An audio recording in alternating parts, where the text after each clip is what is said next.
Hey, this is Mac Monroe, and I want to spend a few minutes to you today talking to you about the 4 C's of effective communication. So right now, we all communicate. It's just what human beings do. But every now and then, there comes a time where we've got to pass along a very important message. We might have to give somebody corrective feedback. We might have to give somebody encouragement. We may have to pass along some very, very bad news. And if those are the cases, we want to take some extra time to make sure that we're doing communication the right way. The 4 C's will give you some help as you kind of think about framing your message. So let's take a look. C number one is clarity. Clarity means we are looking at who we are communicating to, and we are going to place that message in a box that they would be interested in opening.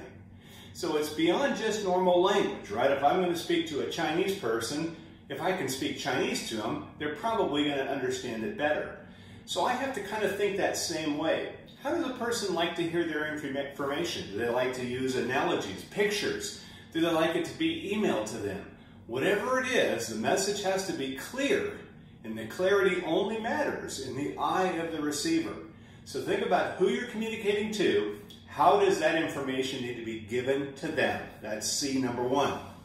C number two is candor.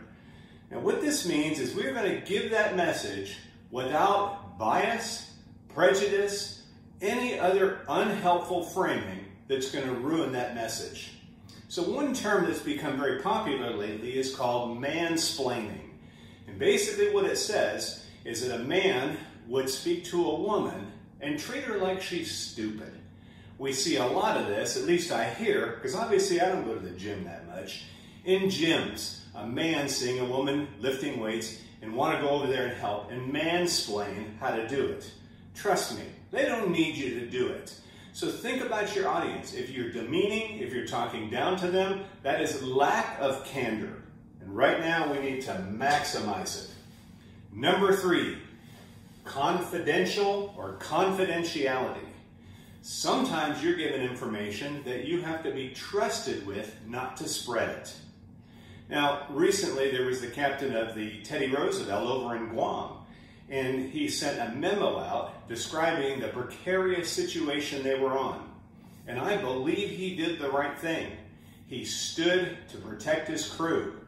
But what got him in trouble is that letter got out, and it jumped the chain of command. Sometimes confidentiality means it has to follow a process, and that's what ultimately landed him in some hot water. Now, I hope he gets his job back. But right now, if you're communicating, make sure whatever it is you're communicating, you are able to communicate. It goes without saying, if you're a healthcare provider, you do this. For the rest of us, watch the message. Finally, 4th C, cooperation. Let's approach conversations with understanding what's important to the other person. And that goes beyond just what they want. But think about what they need. Think about what would make them feel completed. Cooperation means I'm going to go into it looking at what's important to you and framing the message along those lines.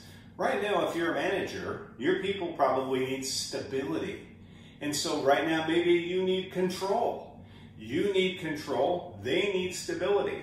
Make sure your communication is going to work in cooperation with both of those ends. Because if a person believes that you're interested in their well-being, they will gladly follow you.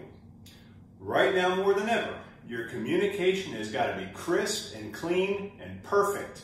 And by following the 4 C's, you at least have a framework to operate between. I hope that helps.